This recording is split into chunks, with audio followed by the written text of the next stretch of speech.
یعنی اس کے کچھ کرائٹیریاز ہیں جن کو آپ کو پورا کرنا پڑتا ہے، جس میں سے حیا بھی ایک ہے۔ اور اسی طرح سے اب آپ دیکھیں کہ ایمان لانے کا اصل مقصد کیا ہے، اصل میں کیا ہے کہ ایمان لانا اللہ تعالی پر خالص ایمان۔ اور یہ بارہا اب آپ دیکھیں کہ کیوں کہی جا رہی ہوتی ہے بات۔ اب دیکھیں میں نے آپ کو پہلے بھی بتایا تھا کہ جو صورتیں مکی صورتیں ہوتی ہیں نا، یہ تو مدنی صورت ہے، لیکن جو مکی صورتیں ہوتی ہیں اس میں آپ نے دیکھا ہوگا کہ بیسکلی اس کے اندر توحید کی بات ہوتی ہے، آخرت کی بات ہوتی ہے، اور جو اصل بات ہے کہ جس میں یہ کہا جا رہا ہے کہ شرک نہ کرو اللہ تعالیٰ کے ساتھ۔ اور اس میں بھی آپ دیکھیں گے آگے ہماری جو آیات آئیں گی اس میں بھی شرک نہ کرنے کے حوالے سے اللہ سبحانہ تعالیٰ فرما رہے ہیں۔ تو ایمان ایسا ایمان ریکوائرڈ ہے، یعنی کہ جس کے اندر کوئی ملاوٹ نہ ہو، خالص اللہ تعالیٰ کے لیے ہی ہو وہ ایمان، اللہ تعالیٰ سے ہی جزا پانے والا ہو، اللہ تعالیٰ سے ہی مدد مانگنی ہو اس کے اندر۔ یعنی وہ ایمان جو ہے وہ ایسی توحید پر مبنی ہو، ایسی توحید کہ یعنی اس کا کرائٹیریا ہو اس ایمان کا کہ جس کے اندر کہ آپ نہ صرف اللہ تعالیٰ کو اپنا رب مانے، خالق مالک مدبر مانے، بلکہ اللہ جو کچھ آپ عمل کریں وہ اللہ تعالیٰ کے لیے ہی کریں، پلس اس کی جو ان کے اللہ سبحانہ تعالیٰ کے جتنے بھی اسماء و صفات ہیں، اللہ تعالیٰ کے جو نام ہیں، جو 99 جو انہوں نے اللہ سبحانہ تعالیٰ نے ہمیں بتائے نبی صلی اللہ علیہ وسلم کے ذریعے ہمیں پتہ چلے، اس کے علاوہ بھی جو کلمات ہیں جو ہمیں نہیں معلوم، جیسے ہم اذکار پڑھتے ہیں تو اس میں ہم پڑھتے ہیں نا اعوذ بکلمات اللہ التامات من شر ما خلق، تو وہ سارے کلمات کے ساتھ ہم اللہ تعالیٰ کی پناہ مانگتے ہیں۔ تو ایسے بہت سارے اللہ تعالیٰ کی صفات ہیں جو ابھی ہمیں پتہ ہی نہیں ہے، ہم پر کھلی ہی نہیں ہے، تو ان کے اندر کسی کو شریک کرنا، جیسے اللہ کے اختیارات میں کسی کو شریک کرنا، یہ ایمان کا حصہ نہیں ہے۔ ہمارا ایمان خالص اللہ کے لیے ہونا چاہیے، ٹھیک ہے، کوئی اس کا ایٹریبیوٹ، کوئی اس کی صفت کسی کو نہیں دینی۔ اور اگر کوئی جزا یا کوئی بھی چیز چاہیے، جیسے آپ نے کسی پہ خرچ کیا، آپ نے کسی کے لیے کوئی اچھا کام کر دیا، آپ نے اپنی نماز ادا کی ہے، کوئی بھی اچھا عمل کیا، تو وہ صرف اللہ تعالیٰ کے چہرے کو پانے کے لیے آپ نے، تو یہ ایمان ہے خالص اللہ تعالیٰ کے لیے۔ اسی طرح سے اللہ تعالیٰ کی ہی عبادت کرنا۔ اب آپ کہیں گے عبادت تو ہم اللہ تعالیٰ کی کرتے ہیں، اور تو ہم بت پرست تو ہیں نہیں، کیونکہ پیچھے کفار کی بات ہو رہی ہے، تو ہم تو مسلمان ہیں۔ تو آپ یہ دیکھیں کہ یہی اسی لیے میں نے آپ کو بتایا کہ مسلمان ہونے میں اور مومن ہونے میں فرق ہے، اور مومن ہونے کے لیے آپ کو تھوڑی محنت کرنی پڑتی ہے، اسی لیے یہاں پہ مسلم کا لفظ استعمال نہیں ہوا، بلکہ یہاں پہ استعمال ہوئے آمنو، جو لوگ ایمان لائے۔ اب نہ صرف رب مانا بلکہ اس کی صفات میں، اس کے ناموں میں کسی کو شریک نہیں کیا، اور اس کے ساتھ ساتھ اس کا ایک حصہ یہ بھی ہے کہ اللہ سبحانہ تعالیٰ کے علاوہ کسی کی عبادت نہ کی جائے۔ جیسے ہم شروع میں پڑھتے ہیں نا ایاک نعبد و ایاک نستعین، سورہ فاتحہ ہم روز ہی پڑھتے ہیں نماز میں، اور کئی بار ہم اس کو ریپیٹ کرتے ہیں پورے دن میں، دہرائی جانے والی، اس کو کہتے ہیں سبع مسانی، اس کا نام ہے سورہ فاتحہ کا، کیونکہ وہ بار بار دہرائی جاتی ہیں اس کی 7 آیات۔ تو آپ یہ دیکھیں کہ یہ جو تیری ہی ہم عبادت کرتے ہیں، جو میں آپ کو تیسری بات بتا رہی ہوں کہ تیسرا حصہ یہ ہے کہ ایمان لانے کا کیا ہے کہ ہم اللہ تعالیٰ کی ہی عبادت کریں، اور ہمارے ذہن میں، اب جیسے میں نے آپ سے کہا کہ آپ کے ذہن میں آ رہا ہوگا کہ یہ عبادت تو ہم اللہ سبحانہ تعالیٰ کی کرتے ہیں، تو بے شک ہم کرتے ہیں، لیکن کچھ ایسے ہم میں فرقے ہیں جو کہ کیا کرتے ہیں، کچھ لوگوں کو پکارتے ہیں، زندوں کو، یا جو فوت ہو چکے ہیں، یا اور بہت ساری ان کے ایسے ریچولز ہیں جن کا تعلق اسلام سے نہیں ہے۔ تو آپ دیکھیں کہ حدیث سے پتہ چلتا ہے، سنن ابی داؤد کی حدیث ہے، الدعاء هو العبادہ، کہ دعا جو ہے وہی تو اصل عبادت ہے، یعنی، اور ہمیں ایک اور جگہ پتہ چلتا ہے کہ وہ مغز ہے، یعنی بالکل اس کی بنیاد کیا ہے، آپ جو ساری عبادتیں کرتے ہیں اس میں جو دعا ہے، اگر آپ دعا نہیں کرتے تو وہ تو اصل عبادت تو دعا ہی ہے نا۔ کسی بھی کام کو کرنے کے بعد، قرآن پڑھنے کے بعد افضل الذکر ہے، یا نماز پڑھنے کے بعد، یا ویسے بھی آپ چلتے پھرتے جب دعا کرتے ہیں تو دعا کیا ہے، دعا ہی تو اصل عبادت ہے، یہ نبی صلی اللہ علیہ وسلم کا فرمان ہے۔ تو اگر ہم کسی غیر کو پکارتے ہیں اللہ تعالیٰ کو چھوڑ کے، تو کیا ہم اس کی تو یقیناً اس کی عبادت ہی کر رہے ہیں نا، پھر تو ہم ڈائریکٹ بت پرستی تو نہیں کر رہے، لیکن ہم کیا کر رہے ہیں کہ ان کو پکار رہے ہیں جو ہمارے لیے کسی نفع یا نقصان کا ان کے پاس کوئی اختیار نہیں ہے، لیکن ہم ان کو پکارے ہیں، نعوذ باللہ۔ تو یہ کیا ہو گیا، یہ ایمان لانے کے حصے میں نہیں ہے، یعنی کہ اگر آپ کا یہ بلیو ہے یا عقیدہ ہے، تو پھر اس ایمان کو درست کرنے کی ضرورت ہے، ٹھیک ہے، کیونکہ ایمان خالص اللہ تعالیٰ کے لیے ہی ہے، اسی سے مدد مانگنی ہے، اسی کو دیکھنا ہے، اسی کی رضا چاہنی ہے، اور ہر اچھی بری چیز صرف اللہ تعالیٰ کی ذات سے ہی منسلک ہوتی ہے، یعنی اللہ تعالیٰ کی طرف سے آتی ہے، اچھی تقدیر بری تقدیر اور جو فیصلے ہیں وہی، اور اگر آپ خدا نہ خواستہ تکلیف میں یا ہم میں سے کوئی بھی کوئی پریشانی میں، تو سوائے اللہ کے اس کو کوئی نہیں کر سکتا، نہ ہمیں کوئی خوشی یا کوئی راحت پہنچا سکتا ہے۔ تو یہ ایمان لانا، تو ایسا ایمان جس کا ہوگا اور اس کے ساتھ عمل صالح بھی ہوگا۔ عمل صالح کیا ہے؟ وہ جو نبی صلی اللہ علیہ وآلہ وسلم کی طریقہ کار کے مطابق آپ سے ثابت ہو، اور آپ سے ثابت شدہ چیز آئی کہاں سے ہے؟ اللہ سبحانہ تعالیٰ کی طرف سے آئی ہے، کوئی چیز آپ نے اپنی طرف سے نہیں کہی۔ تو جب تک یہ دو باتیں پوری نہیں ہوں گی، اس بات کا اطلاق اس شخص پہ نہیں ہو سکتا جس کا یہاں ذکر کیا جا رہا ہے۔ ٹھیک ہے، تو ہمیں اس کرائٹیریا پر پورا اترنا ہے۔ اور یہاں پہ اللہ سبحانہ تعالیٰ فرما رہے ہیں ان کے لیے باغات ہوں گے جن کے نیچے نہریں بہ رہی، اور وہ پہنائے جائیں گے۔ یحلونا کا جو لفظ ہے نا، وہ حلا وچن سے، ہا لام واؤ سے، ہا لام یا سے، بلکہ اب دیکھیں اس کا مطلب ہے کوئی چیز جسے عربی زبان میں کہتے ہیں نا حلوا، یعنی یہ چیز بہت میٹھی ہے، اچھی لگ رہی ہے، بڑی اچھی لگ رہی ہے، تو یہ میٹھی چیز کو کہتے ہیں بیسیکلی۔ ہم حلوے کا، ہمارے یہاں بھی استعمال ہوتا ہے نا حلوے کا لفظ، تو یہ ایک ایسی چیز جو کہ یعنی آپ کو خوش کر دے، اور بیسیکلی یہاں پہ اس کے یعنی زیور کے معنوں میں آ رہا ہے نا کہ آگے کیا کہا جا رہا ہے کہ وہ سونے کے کنگن پہنائے جائیں من اساورا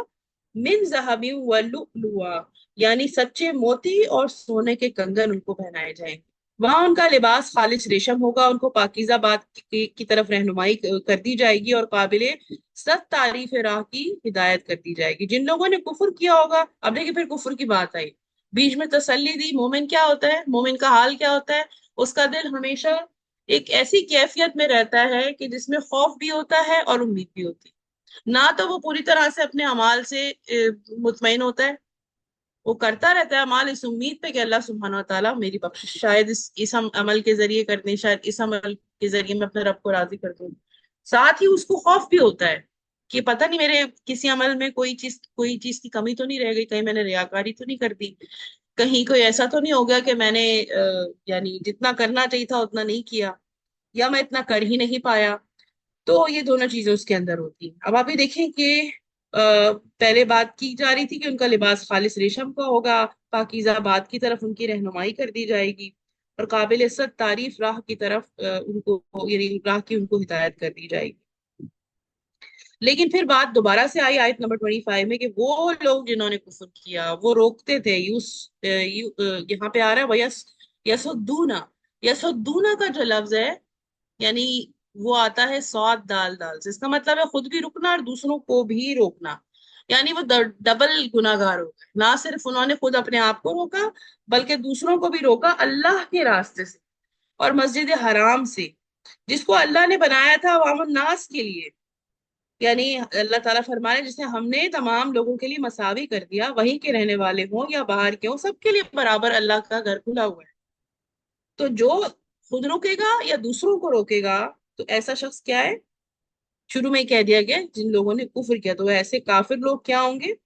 اللہ سبحانہ تعالیٰ کے نزدیک؟ یعنی یہ بڑی گناہ کی بات ہے نا کہ آپ نے اپنے آپ کو بھی روکا اور دوسروں کو بھی، یعنی ڈبل گناہ کمایا۔ پھر اس کے بعد جو بھی ظلم کے ساتھ وہاں الحاد کا ارادہ کرے گا ہم اسے دردناک عذاب چکھائیں گے۔ اور جبکہ ہم نے ابراہیم علیہ السلام کو کعبے کی جگہ مقرر یعنی کعبے کی جگہ مقرر کر دی، اور اس شرط ہے کہ میرے ساتھ کسی کو شریک نہ کرنا، اور میرے گھر کو طواف قیام رکوع سجود کرنے والوں کے لیے پاک صاف رکھنا۔ اب آپ یہ دیکھیں کہ الحاد کی بات جو پیچھے کی گئی نا کہ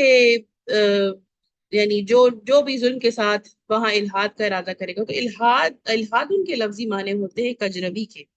یعنی یہاں یہ عام ہے کفر و شرک سے لے کے ہر قسم کے گناہ کے لیے، حتیٰ کہ بعض علماء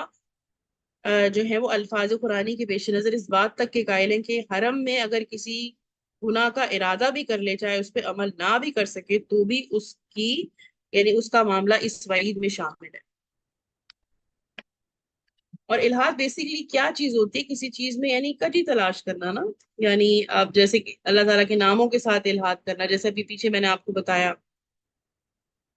کہ ان کے اپنے مطلب انٹرپریٹیشن غلط کرنا، من مانے، یعنی اس میں جو سیدھا سیدھا مطلب بتایا گیا اس کے علاوہ کچھ اور مطلب نکالنا،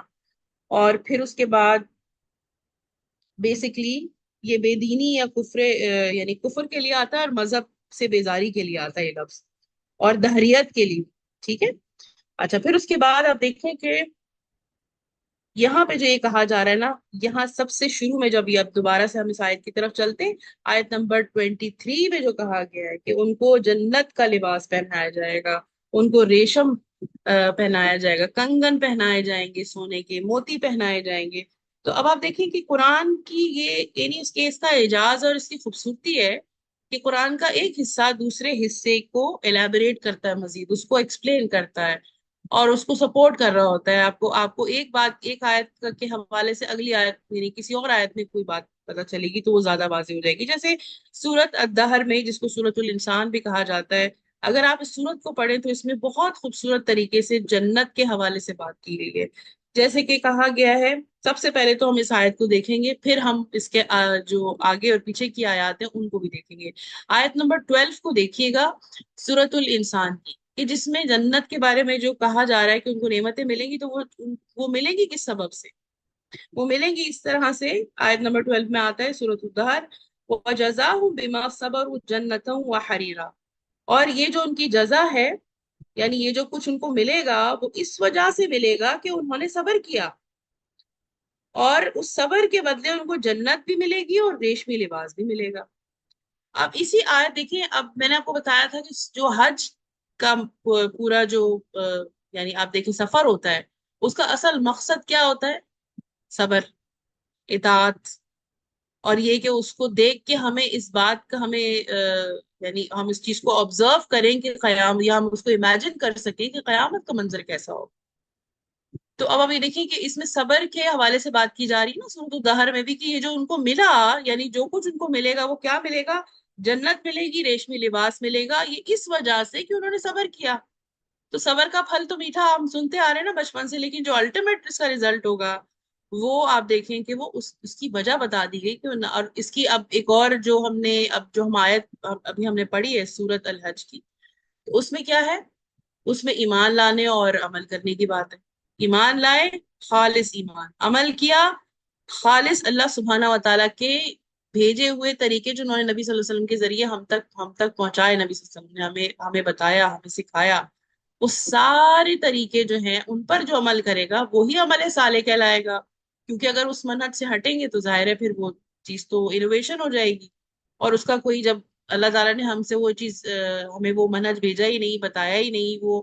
وہ چیز ہمیں سکھائی نہیں گئی، تو اس چیز کا کوئی وزن بھی نہیں ہوگا، نہ اس کی کوئی ویلیو ہوگی، اور ایسی چیز ایکسیپٹیبل نہیں ہوگی. ٹھیک ہے. تو ابتدا ایمان اور عمل صالح سے بھی، اور انتہا صبر پہ ہوگی. اور صبر جو ہے اس کے بدلے دیکھیں ان کو کیا ملا. اب دیکھیں کہ اب یہ جو صابرین تھے جن کا ذکر کیا گیا ہے نا یہاں پہ سورۃ الدہر میں، مزید ان کے بارے میں کیا پتہ چلتا ہے ہمیں، تاکہ ہم ان اعمال کو کرنے والے بنے کہ صبر کیا تو ان کے اندر کیا کوالٹیز تھی. اب ابھی دیکھیں کہ اس میں جو ہے وہ یہ کہا جا رہا ہے، جو ابتدا ہوتی ہے اس بات کی، کہ آیت نمبر 5 سے سورۃ الدہر میں اس کی ابتدا ہو رہی ہے کہ بے شک وہ لوگ جو نیک ہیں، یعنی ان الابرار یشربون من کأس کان مزاجها کافورا، یعنی کہ وہ جو نیک لوگ ہیں وہ جام پیئیں گے جس کی آمیزش کافور کی ہوگی، جو ایک چشمہ ہے جس سے اللہ کے بندے پیئیں گے، اس کی نہریں نکال لے جائیں گے. اور ان کی کوالٹی ایک اور کیا بتائی گئی کہ جو نظر پوری کرتے ہیں اور اس دن سے ڈرتے ہیں جس کی برائی چاروں طرف پھیل جانے والی ہے. یعنی وہ قیامت پر یقین بھی رکھتے ہیں اور اس کے حوالے سے ڈرتے ہیں، اکاؤنٹیبلٹی کا ان کو خوف ہوتا ہے، اور اسی وجہ سے وہ نیک اعمال کرتے ہیں کہ ان کو اپنی رب کی ناراضگی اور اس کی پکڑ کی فکر ہوتی ہے، اور ان کے دل میں امید بھی ہوتی ہے جنت کی. اور اللہ کی محبت میں لوگوں کو کھانا کھلاتے ہیں کس کس کو؟ مسکین کو، یتیم کو، قیدیوں کو. اور ہم تو تمہیں صرف اللہ کی رضامندی کے لیے کھانا کھلاتے ہیں، اور ان سے کہتے بھی جاتے ہیں کہ ہم یہ سب کچھ صرف اللہ کے لیے کریں، اس کے چہرے کو پانے کے لیے کریں، ہمیں تم سے کوئی جزا نہیں چاہیے، کوئی شکر گزاری نہیں چاہیے. بے شک ہم اپنے پروردگار سے اس دن کا خوف کرتے ہیں جو اداسی اور سختی والا ہوگا.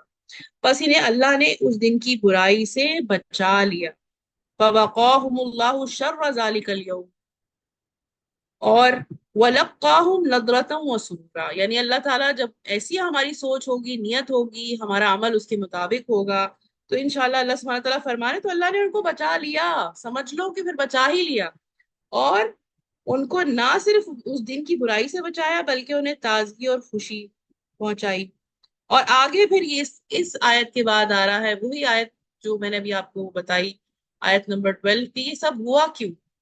یہ اس لیے ہوا کہ انہوں نے صبر کیا، اور اس کے بدلے ان کو جنت ملے گی اور ریشمی لباس عطا فرمایا جائے گا اللہ تعالیٰ کی طرف سے، وہاں وہ تختوں پر تکیے لگائے ہوئے بیٹھے ہوں گے، نہ وہاں آفتاب کی گرمی دیکھیں گے نہ سردی کی شدت، ان جنتوں کے سائے ان پر جھکے ہوئے ہوں گے، اور ان کے میوے اور گچھے نیچے لٹکائے، یعنی کہ ان کے لیے آرام سے کسی بھی پھل کو ریچ کرنا کوئی مسئلہ نہیں ہوگا، یہ نہیں کہ انہیں کوئی کسی قسم کا کوئی دقت ہو یا کوئی پریشانی ہو۔ اور ان پر چاندی کے برتنوں اور جاموں کو کا دور کرایا جائے گا، اور جو شیشے کے ہوں گے، اور شیشے بھی چاندی کے جن کو ساقی نے اس انداز سے ناپ رکھا ہوگا، یعنی کہ خاص جو ہے قدر کے ساتھ، اندازے کے ساتھ، سب بالکل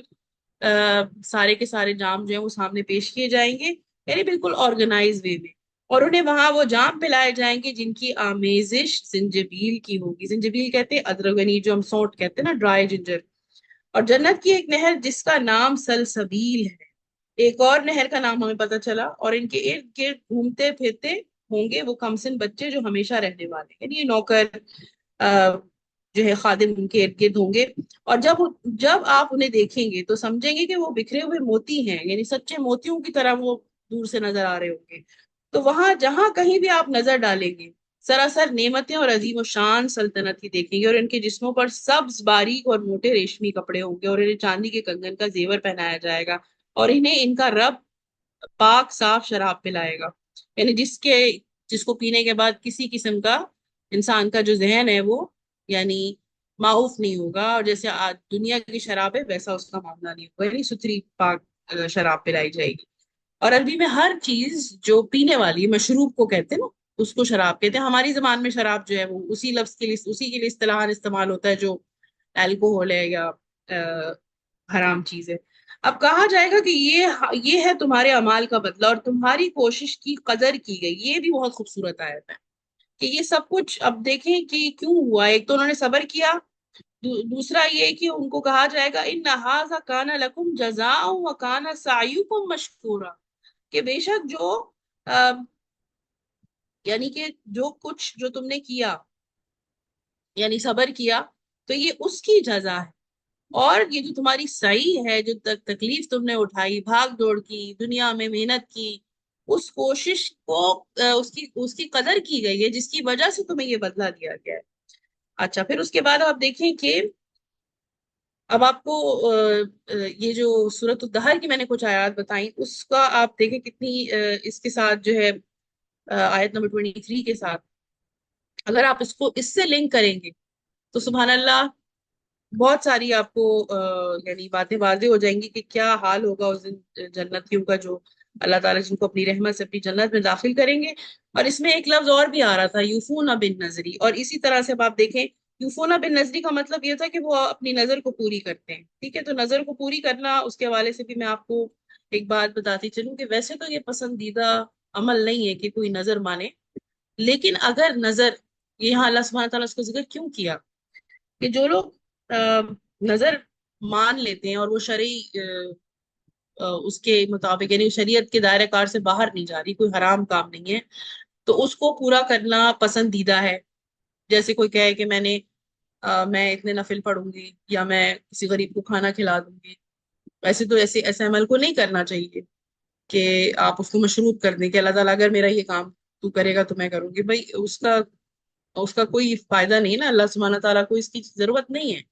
اور ہم مشروط نہیں کر سکتے کسی چیز کو، لیکن اگر کوئی اپنی کوئی بات ایسی کرے جو کہ شریعت کے دائرہ کار میں آ رہی ہو تو اس کو پورا کرنا اس کو یہ پسندیدہ ہے، ٹھیک ہے، لیکن کوشش یہ کریں کہ ایسی نظریں کسی بھی قسم کی نہ مانیں، آپ پہلے ہی کوئی صدقہ خیرات کر لیں، کوئی اچھا عمل کر لیں، اور اپنے جو فرائض ہیں ان کو ایسے طریقے سے کریں، اور ویسے بھی یوزلی صدقہ خیرات کرتے رہا کریں، کسی کی مدد کرتے رہا کریں، تو اللہ سبحانہ تعالیٰ آپ مطلب آپ ویسے بھی اللہ تعالیٰ کو راضی کرنے والے اعمال تو کر ہی رہے ہیں۔ تو اب آپ یہ دیکھیں کہ یہاں پہ آگے جو ہے ابراہیم علیہ السلام کی بات کی گئی، اور ابراہیم علیہ السلام کے حوالے سے ہمیں ایک بات کی پتہ چلتی ہے، کیا بارہا ہم دیکھتے ہیں قرآن میں کئی بار آیا، کیونکہ جو مکی دور میں ہم دیکھیں تو ابراہیم علیہ السلام کی نسبت کی جاتی تھی، یعنی نعوذ باللہ وہ 360 بتوں کو حضرت ابراہیم علیہ السلام کے ساتھ منسوب کرتے کہ ہم تو دین ابراہیمی پہ ہیں. اور ابراہیم علیہ السلام کی کئی دفعہ اللہ سبحانہ تعالیٰ نے قرآن میں اس بات کی وضاحت کی کہ آپ مشرکین میں سے نہیں ہیں، آپ حنیف ہیں، آپ یکسو ہیں. آپ نے ان تمام چیزوں سے بیزاری اختیار کی، جیسے ان کے جو گھر والے تھے وہ بت پرست تھے، اور آپ نے سب کچھ چھوڑ دیا تاکہ ان کو آگ میں ڈال دیا گیا، تب بھی آپ نے اس چیز کو ایکسپٹ نہیں کیا. اور وہ اکیلے تن تنہا سوائے حضرت لوط علیہ السلام کے ان کے ساتھ کوئی نہیں تھا، اور وہ اپنے سب کچھ چھوڑ کے ان کو وہاں سے نکلنا پڑا صرف اللہ تعالیٰ کی خاطر.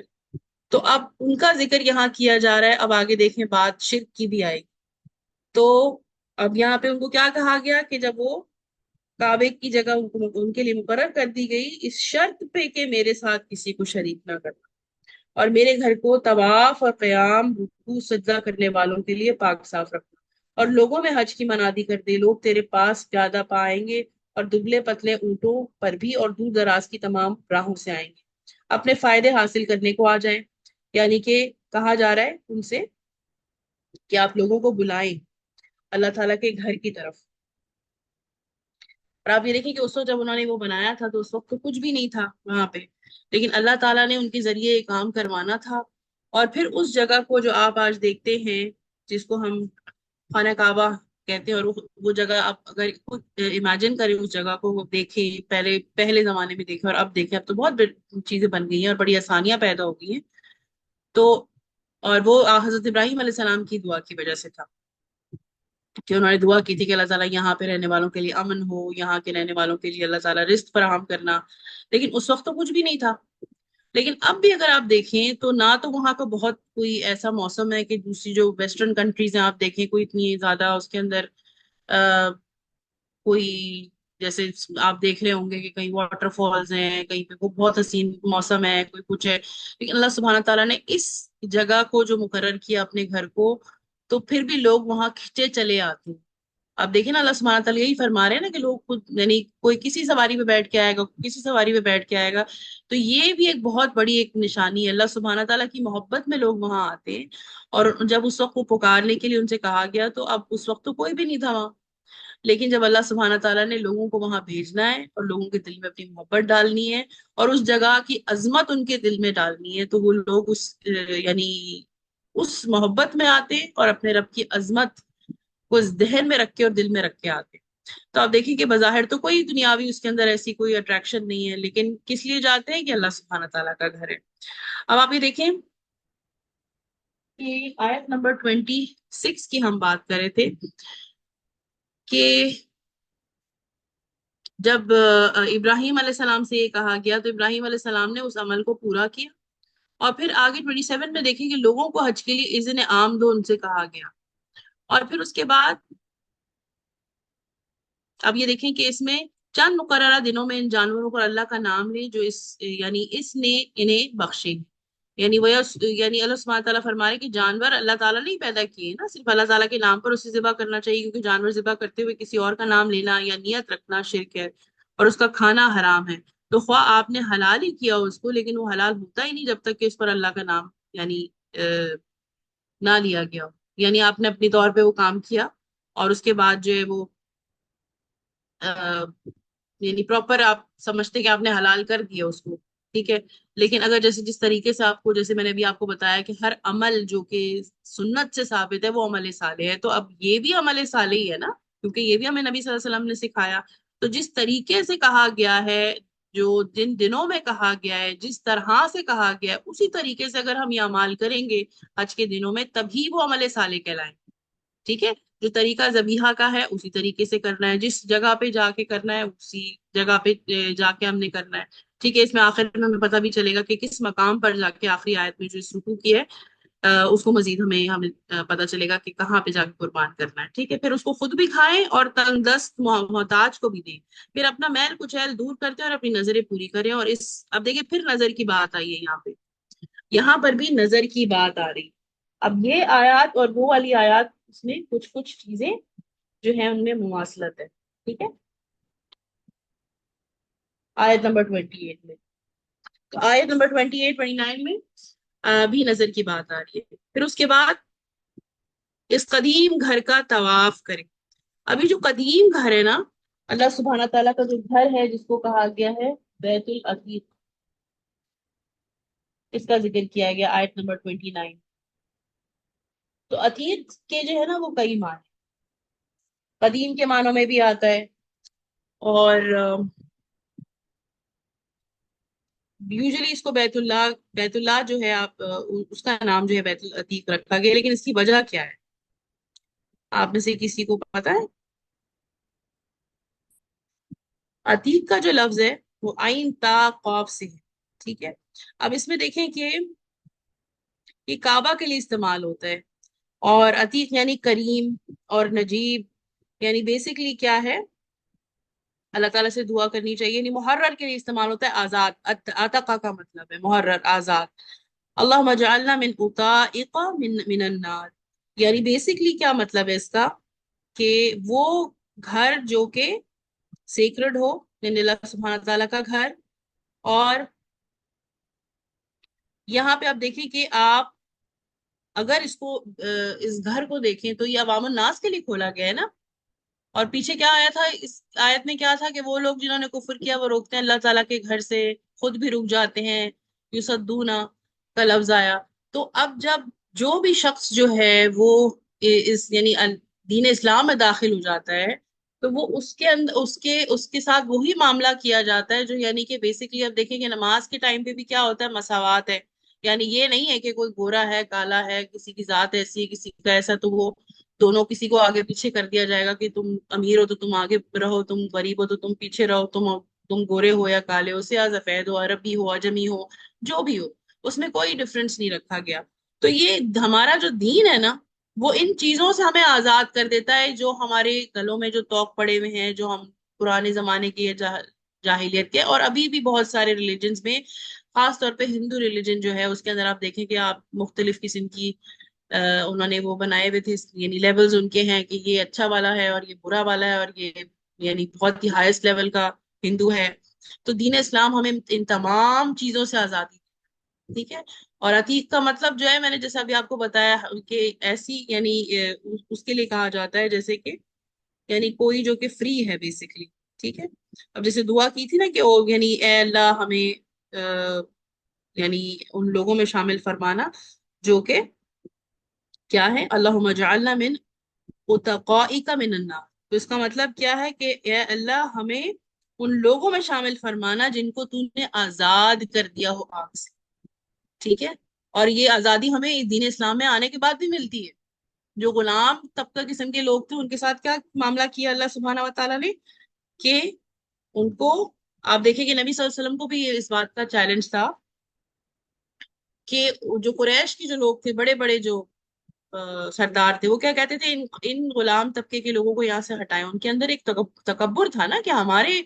غلام ہیں اور ہم نے ان کو خریدا ہے، اور ہم ان کے اوپر جو چاہے ہماری دسترس ہماری ہے ان کے اوپر ہے، اور ہم حاصل جو بھی ان سے چاہے کام کروا سکتے ہیں،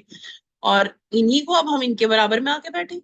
یہ کیسا دین ہے اور یہ کیسی بات ہے، ہم تو سننا بھی نہیں چاہتے۔ یہی بات نوح علیہ السلام کی قوم کے لوگ کہتے تھے، لیکن اللہ سبحانہ تعالیٰ کے لیے ایسا کوئی معاملہ نہ اللہ پیغمبر نے ایسا کیا، نہ اللہ سبحانہ کی طرف سے ایسی کوئی بات آئی۔ تو بیسکلی کیا ہے کہ یہ دین ہمیں ان سارے جو توق ہیں ان سب سے آزاد کرتا ہے، جو جاہلیت کے توق۔ اور آپ یہ دیکھیں کہ اس میں نہ صرف یہ بات ہے بلکہ اس کے علاوہ بھی آپ دیکھیں تو بہت ساری جاہلانہ رسومات سے بھی اللہ سبحانہ تعالیٰ نے ہمیں اور ہمارے نبی نے آ کے ہمیں اس سے آزادی دی ہے۔ اب یہ ایک اس گھر کا نام ہمیں پتہ چلتا ہے بیت اللہ کا، بیت العتیق۔ پھر اس کے بعد آپ دیکھیں کہ کچھ حدیثیں بھی ہم دیکھتے ہیں کہ اللہ سبحانہ تعالیٰ کے رسول صلی اللہ علیہ وسلم نے فرمایا کہ جو شخص بیت اللہ کے ساتھ چکر اس طرح لگائے کہ اس میں کوئی لغو بات نہ کرے تو اس کو ایک غلام آزاد کرنے کے برابر ثواب ملے گا۔ اور پھر جو شخص گن کر طواف کے ساتھ چکر لگائے اور 2 رکعت نماز پڑھے تو یہ ایک غلام آزاد کرنے کے برابر ہے۔ اور جو شخص ایک قدم بھی اٹھاتا یا رکھتا ہے اس پر اس کے لیے 10 نیکیاں لکھی جاتی ہیں، 10 گناہ مٹائے جاتے ہیں اور 10 درجات بلند کیے جاتے ہیں۔ تو اب آگے ہم دیکھتے ہیں کہ اللہ سبحانہ تعالیٰ کیا فرما رہے ہیں کہ آیت نمبر 30 میں ذَلِكَ وَمَن يُعَظِّمْ حُرُمَاتِ اللَّهِ فَهُوَ خَيْرٌ لَهُ عِندَ رَبِّهِ، اور جو کوئی اللہ کی قائم کردہ حرمتوں کا احترام کرے تو یہ رب کے نزدیک خود اسی کے لیے بہتر ہے۔ یعنی جو کام ہم کریں گے وہ ہمارے لیے، یعنی ہم جو برا کریں گے تو ہمارے لیے، اور اچھا کریں گے تو بھی ہمارے ہمارے لیے. لہا ما کسبت وعلیہا ما اکتسبت. اب تمہارے لیے مویشی جانور حلال کیے گئے ماں سوا ان چیزوں کے جو تمہیں بتائی جا چکی. اور پس بتوں کی گندگی سے بچو اور جھوٹی باتوں سے پرہیز کرو. اب آپ یہ دیکھیں کہ آپ کس، یعنی یہ جو جھوٹ کو کس کے برابر قرار دیا گیا ہے؟ شرک کے برابر. وَاجْتَنِبُوا قَوْلَ الزُّورِ، یعنی کہ ایسی بات سے بچو جو کہ بہت ہی زیادہ یعنی جھوٹی بات ہو. اب یہاں جو اب آپ دیکھیں کہ آیت 31 میں کیا آتا ہے کہ اللہ سبحانہ تعالیٰ فرما رہے ہیں کہ یکسو ہو کر اللہ کے بندے بنو، اس کے ساتھ کسی کو شریک نہ کرو، اور جو کوئی اللہ کے ساتھ شرک کرے گا تو گویا وہ آسمان سے گر گیا. اب اسی بات کو پیچھے جو جھوٹ والی بات تھی نا، آگے جو میں نے آپ کو بتایا کہ شرک کے ساتھ اس کو ملا دیا گیا، کہ جو جھوٹی بات ہے، اور دوسری جھوٹی بات کیوں شرک کے ساتھ ملائی گئی؟ کیونکہ جب اللہ تعالیٰ پہ ہم جھوٹ کرتے ہیں نعوذ باللہ، ہم کو ایسی باتیں کرتے ہیں جیسے کہ کسی سے دعا کرنا. ہم کہنا یہ نعوذ باللہ، ابھی میں نے آپ کو پورا بتایا کہ دعا ہو العبادہ، تو کسی ہم کہیں تو اللہ کے ولی ہیں اور یہ تو بزرگ ہیں اور یہ تو، اب اس بات کی دلیل اللہ نے نہیں اتاری. اس بات کو ہم نعوذ باللہ اگر منسوب کریں تو اللہ تعالیٰ کی طرف یا نبی کی طرف، تو یہ جھوٹی بات ہے اور یہ شرک ہے. اور سب سے بڑا جھوٹ تو یہی ہے کہ نعوذ باللہ اللہ تعالیٰ کے علاوہ کسی کے پاس کوئی اختیار ہے. تو ایسی بات سے بچو. وَاجْتَنِبُوا قَوْلَ الزُّورِ، ایسی بات سے بچو جو سب بہت ہی بڑی جھوٹی بات ہے. اور جھوٹی بات جو ہے وہ کیا ہے، اس کے ساتھ ہی آگے بتا دیا گیا کہ یکسو ہو کر اللہ کے بندے بنو. پیچھے اپنے بندے کی مثال بھی دی ابراہیم علیہ السلام کی، کہ دیکھو انہوں نے کیا کیا کیا، ایسے نہیں خلیل اللہ بن گئے. انہوں نے بڑی محنت کی، تمام باتوں کو، احکامات کو پورا کیا، اور اپنے دل سے اخلاص کے ساتھ اپنے رب کے پر ایمان لے کے آئے، اور رب کو تلاش کیا، پھر رب کو پا بھی لیا، پھر رب کو پانے کے لیے جستجو کی، امتحانات میں پورے اترے. اور آپ کے بارے میں آتا ہے کہ آپ بہت آہے بھرنے والے، بہت حلم اور بردباری والے، اور ساتھ میں یعنی لوگوں کی خیر خواہی کرنے والے. اب آپ یہ دیکھیں کہ کہا گیا کہ شرک نہ کرو، جو کوئی اللہ کے ساتھ شرک کرے تو گویا وہ آسمان سے گر گیا. یعنی اللہ تعالیٰ نے، آپ دیکھیے یہ بات کیوں کی اللہ تعالیٰ نے کہ وہ آسمان سے گر گیا، یہ ایک مثال ہے. فَكَأَنَّمَا خَرَّ مِنَ السَّمَاءِ، یعنی کہ آسمان سے گرا. اب آپ اس کو ایسے امیجن کر لیں کہ جیسے کہ ہمیں اللہ سبحانہ و تعالیٰ نے ہمیں انسان بنایا، تمام مخلوقات پر افضل. اور ہمیں اللہ سبحانہ و تعالیٰ نے عزت دی، عقل دی، اچھی ساخت دی، اچھے طریقے سے اللہ سبحانہ تعالیٰ نے، یعنی کہ فَأَحْسَنَ صُوَرَكُمْ، یعنی کہ تمہاری صورتیں کتنی پیاری بنائی ہیں اللہ تعالیٰ نے، اتنا اچھے طریقے سے تمہیں ڈیزائن کیا. آپ اپنے اندر غور کریں، ہم اپنے اندر یہ دیکھیں اگر کہ کیسے ہمارا جو سارا نروس سسٹم ہے، ہماری ساری جو وینز اور آرٹریز ہیں، ہمارا جو برین ہے اور ہمارا جو ہارٹ ہے، وہ کیسے ورک کرتا ہے. ہم کسی آتی جاتی سانس کے اوپر کوئی اختیار نہیں رکھتے. کوئی ہمیں، اگر آج ہماری موت آ جائے تو کوئی موت سے ہماری موت کو روک نہیں سکتا، نہ ہمیں بچا سکتا ہے. اور اگر ہماری زندگی اتنی طویل ہو جائے تو اس طوالت کو بھی کوئی نہیں روک سکتا. تو اب یہاں پہ اللہ سبحانہ و تعالیٰ کیا فرما رہے ہیں کہ انسان کو جب اتنا، یعنی جو انسان شرک کرتا ہے نا، جب وہ شرک کرتا ہے تو بیسیکلی وہ اس رتبے سے نیچے گر جاتا ہے جو کہ اس کو اللہ تعالیٰ نے ایز اے ہیومن بینگ، جب آپ کو اتنا بڑے رتبے پہ رکھا، آپ کو ساری مخلوقات میں ممتاز رکھا، آپ کو کہا کہ بھئی آپ اشرف المخلوقات ہیں، آپ ساری مخلوقات سے مختلف ہیں، اور آپ کو عقل بھی دی، ساری نعمتیں بھی دی، اس کے باوجود اگر ہم ایسا کرتے ہیں کہ ہم اپنے رب کے ساتھ کسی کو شریک کرتے ہیں یا اس کی اتھارٹیز میں کسی کو شریک کرتے ہیں، تو بیسیکلی ہم کیا کر رہے ہوتے ہیں؟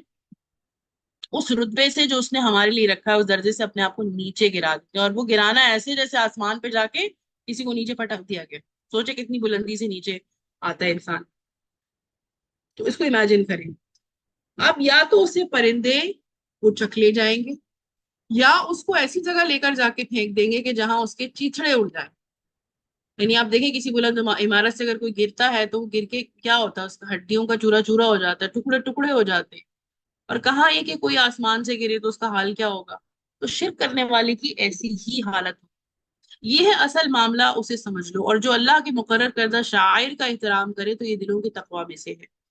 اور تمہیں ایک وقت مقرر تک ان ہدی کے جانوروں سے فائدہ اٹھانے کا حق ہے، پھر ان کے قربان کرنے کی جگہ اسی قدیم گھر کے پاس ہے. یعنی بیت العتیق کے پاس آیت نمبر 33 میں جو بیت العتیق ہے نا، ابھی میں نے آپ کو سارا اس کے بارے میں بتایا کہ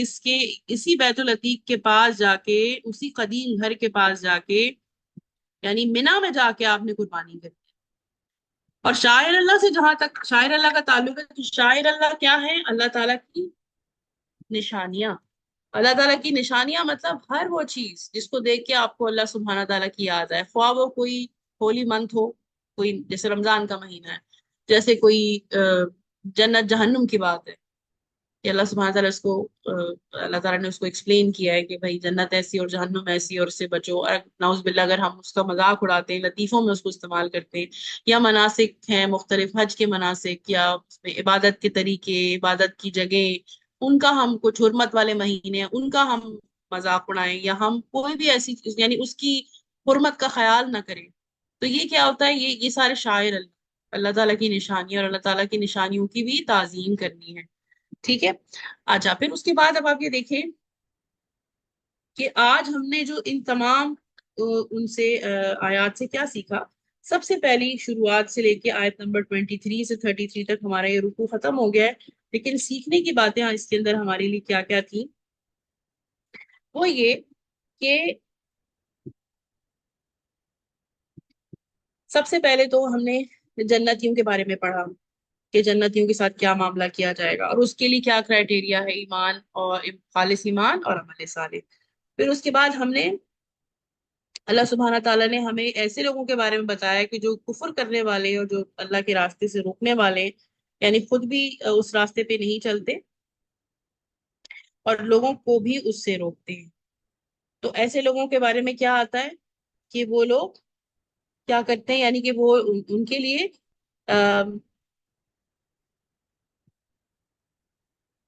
ان کے لیے لفظ آ رہا ہے کہ وہ جو ظلم کرنے والے ہیں، یعنی کہ جو وہ وہاں الحاد کا ارادہ کرتے ہیں، تو ان کے لیے عذاب ہے دردناک،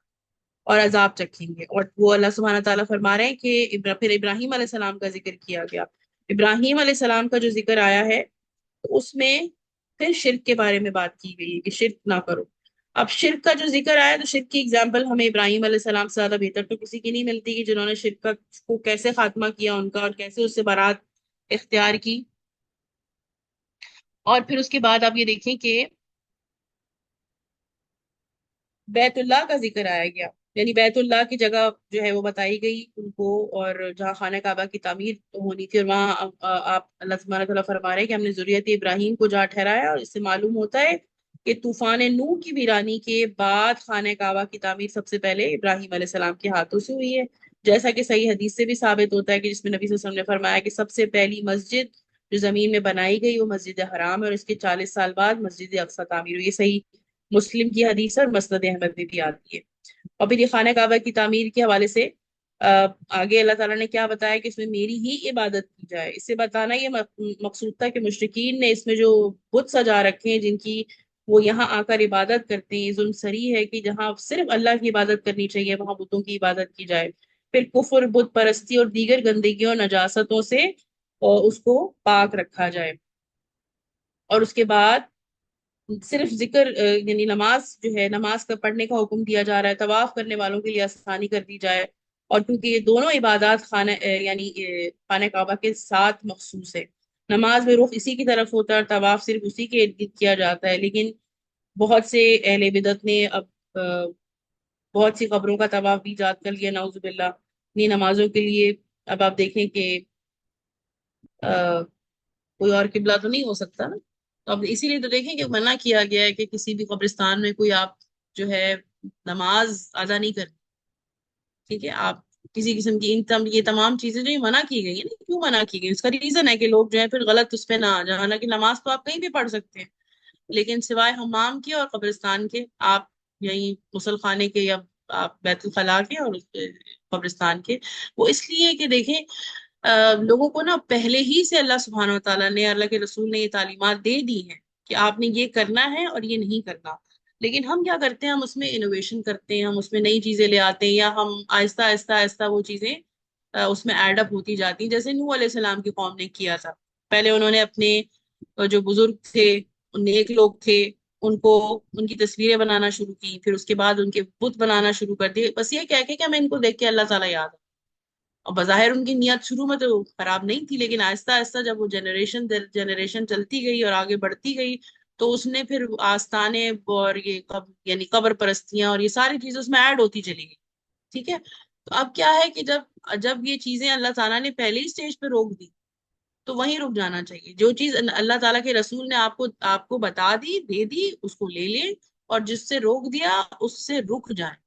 کیونکہ یہ بالکل ایسے ہی ہے کہ جیسے سورہ حجرات میں آتا ہے نا کہ اے لوگو جو ایمان لائے ہو، اپنی آوازیں اللہ تعالیٰ کے رسول سے اونچی نہ کرو. وہ آپ کی حیات مبارکہ میں تو آواز اونچی کرنا، آپ کے ساتھ آپ کی محفل میں بیٹھنا، وہ تو ہے ہی ادب کے خلاف، وہ تو کوئی امیجن بھی نہیں کر سکتا کوئی مسلمان. لیکن آپ کے دنیا سے جانے کے بعد آپ کی احادیث میں آئی ہوئی باتیں یا کوئی بھی ایسی بات جو آپ نے اپنے عمل سے یا قول سے یا تقریر سے، یعنی جس بات پر اقرار کیا ہو یا جس بات پہ آپ نے خاموشی اختیار کی ہو، وہ اگر ہمیں پتہ چل جاتی اور اس سے پھر ہم ایکسیڈ کرتے ہیں اور ہم اپنی مرضی منمانی کرتے ہیں، تو یہ بھی بالکل اسی طرح کی مثال ہے کہ جیسے ہم نے اپنی آواز اللہ تعالیٰ کے رسول کے سے تھوڑی اونچی کر دی، نعوذ باللہ. اور اس کا اتنی بڑی وعید ہے، سورہ حجرات میں ہی آتا ہے کہ اگر تم ایسا کرو کہ تمہیں انوئنگلی، تمہیں نہیں پتا، یو نیور نو کہ تمہارے اعمال کا کیا کیا بنے، یعنی تمہارے اعمال ضائع ہو جائے تمہیں پتہ بھی نہ چلے. تو کوئی بھی مسلمان یہ نہیں چاہتا کہ اس کے اعمال جو ہے وہ ضائع ہو جائیں. اور اچھا جی. تو اعمال جو ہے وہ ضائع نہ ہو جائے، اور اعمال کی بنیاد کیا بتائی گئی ہے؟ ایمان اور عمل صالح. اور حج جو ہے، حج میں ہم بہت ساری چیزیں سیکھتے ہیں. تو حج میں ہم کیا کرتے ہیں، یہ ایک اور سیکھنے کی بات کیا ہے حج کے اندر، کہ جب ہم حج پہ جاتے ہیں تو ہمیں بڑی فکر ہوتی ہے. ہمیں حج پہ جب ہم جاتے ہیں نا تو ہمیں یہ فکر ہوتی ہے کہ کہیں ہم سے کوئی ایسا عمل نہ ہو جائے. حج کیسے کرنا ہے، اس کی ٹریننگ لیتے ہیں، ساری چیزیں سیکھتے ہیں. کیوں کرتے ہیں ہم ایسا؟ یہ سوال ضرور پوچھیے گا اپنے آپ سے. کیونکہ جب حج پہ جاتے ہیں تو ہمیں اس چیز کی فکر ہوتی ہے نا کہ ہم اگر کوئی غلط کام کریں گے تو شاید ہمارا حج ایکسیپٹیبل نہیں ہوگا. یہ بہت بڑی نشانی ہے ہم سب کے لیے. جو لوگ، اور اب دیکھیے رنگ برنگے لوگ آتے ہیں، ان سب میں وہ لوگ بھی آتے ہوں گے جو ان چیزوں کو، جنہوں نے دین کے اندر شامل کر لیا، جو غلط عقائد پر بھی یعنی چل رہے ہیں. ان کے دلوں میں مطلب ایسی نئی چیزیں جو دین میں آ گئی ہیں، وہ انہوں نے ان کے لیے دلوں میں ان کے ایک الگ ہی عقیدہ ہے دین اسلام سے تھوڑا ہٹ کے. بظاہر مسلمان ہیں لیکن جب سب ٹریننگ لے رہے ہوتے ہیں تو سارے کے سارے جو ٹریننگ لیتے ہیں وہ پھر ایک ہی جیسی ٹریننگ لیتے ہیں. تو یہ بہت بڑی نشانی ہے. یہ کیوں ہے؟ کیونکہ ہم سب کو فکر ہے کہ ہم اگر وہاں جائیں گے تو ہم سے کوئی غلطی نہ ہو جائے. ہم تمام جو مناسک حج ہے یا جو عبادات کے مقام ہے، اس کا مطلب مناسک حج کا مطلب کیا ہے کہ عبادات کے مقام اور عبادات کے طریقے جو ہیں وہ ہمارے کہیں بھی ایسے نہ ہو کہ وہ مس میچ ہو جائیں، اللہ اور رسول کے احکامات کے مطابق نہ ہو، تو وہ ایکسیپٹیبل نہیں ہوں گے. اسی طرح یہ ہمیں سوچنا چاہیے کہ جب ہم دنیا میں آئے ہیں، دنیا میں جو اعمال ہم کر رہے ہیں، دنیا میں ہم جو بھی کر رہے ہیں، ہماری نیتیں، ہمارے طور طریقے، ہمارا اٹھنا بیٹھنا، ہمارا اخلاق، ہماری سوچ، ہماری بچوں کی تربیت، یا ہم نے اگر کسی کے ساتھ کوئی معاملہ کرنا ہے، چاہے آپ کے آپس کے ریلیشن شپ ہوں یا آپ کے کولیگس کے ساتھ معاملہ ہو، آپ کے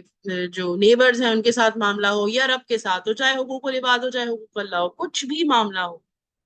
آپ نے اس چیز کی فکر رکھنی ہے ہمیشہ. اور کہ جو ہے میں نے جو بھی عمل کرنا ہے وہ ایک تو اپنے رب کو خوش کرنے کے لیے کرنا ہے. میں دنیا میں آیا ہی اسی لیے، کیونکہ سورہ زاریات کی آیت نمبر 56 ہمیں کیا بتاتی ہے؟ وَمَا خَلَقْتُ الْجِنَّ وَالْإِنسَ إِلَّا لِيَعْبُدُونِ.